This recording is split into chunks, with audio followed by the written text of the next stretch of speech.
some countries, sport is like the national pastime. In the Philippines, some might say that pageantry is the pastime. That's true. You know what? In the Philippines, we have pageants all over the places.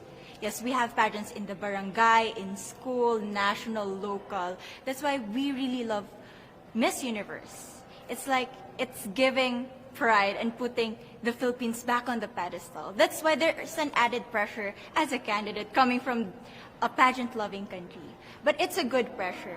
I always look up to our former Miss Universe Philippines. They really did well in the competition.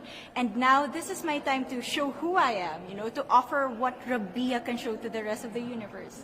So I'm very happy, and at the same time, I'm excited to make all my kababayans proud, and hopefully I do. Why do you think it is that the Philippines love pageants? They have appreciation for beauty. We do love pageant because we used to think that we wanted to be included in the world, I have to be honest, in the Philippines, my skin color used to be not the standard of beauty. I was obsessed whitening my skin because these are the kinds of beauty queen we see on the mainstream. But things were different now. That's why I'm very proud to be a morena. In the Philippines, we call it morena. It's brown skin girl. And to be able to represent, my color, my identity as a true Filipina. Tell me about your journey to being crowned Miss Philippines. That, in a world that, in a country, I should say, that loves pageants. That must have been a very intense process. Tell me about, your journey to being Miss Philippines. Well, my journey was crazy. You know what? I started to be a dark horse. Nobody noticed me. Nobody knows I was in the competition up until the preliminary and the coronation night. And when I won, I received different comments. Of course, there were people who didn't expect me to do well, who think that I cheated. That's why I need to redeem myself in Miss Universe. I really need to do well in this competition. And the thing is, I love pressure. I love criticism. I get better every day with that. You tell me I cannot do that, I turn to you and I'm going to say that, no, I can do it for myself. Good for you. So how does it feel then to be on the global stage? How do you feel to be here in this moment, right now? It's crazy, but I'm overwhelmed with the support, not just from the Filipino community, but also from Thailand, Latin countries who do appreciate me as a candidate, as a person. It motivates me that I am beautiful, I can offer so much in this world, and when somebody believes in you, it gives you that extra energy to really do well and perform well. Do you have a sense with the girls, all of the girls competing, you're competing, but is there a sense of camaraderie with all of the girls? Is there a real spirit to, sort of motivate each other to do better?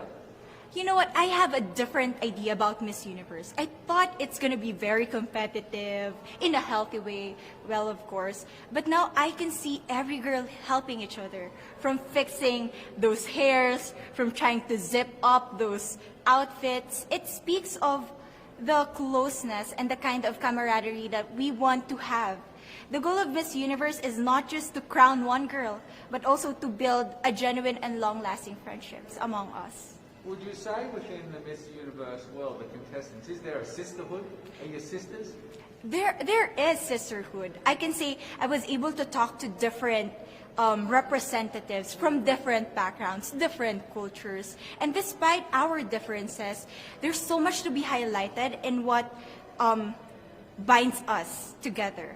And that is because we want to empower women. We want to have our advocacies. We want to speak for the things that we love.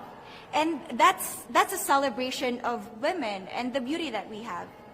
So coming out of this week, obviously you would love to be crowned Miss Universe. Of course. And that would be wonderful, of course, for any of you. But what else will you take out of this week? What do you think you'll feel at the end of this week, regardless of the result? How will you be a different person?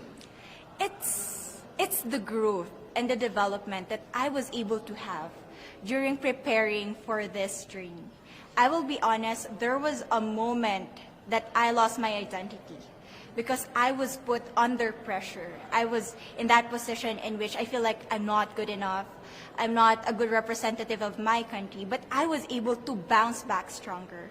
And if I was able to do that for Miss Universe, I will be able to do that in life. That is my greatest takeaway from Miss Universe. Okay, so the Philippines have a huge amount of fans. Yes. I want you to give us a little bit of a message to the fans here and at home. But send a message. What would you say to all the fans in the Philippines?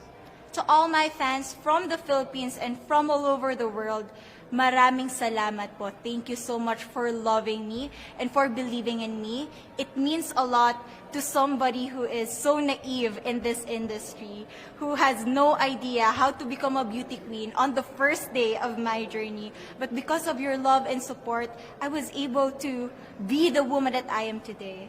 And regardless of the result, I may or I may not win the crown, but one thing is for sure, I'm gonna make you all proud.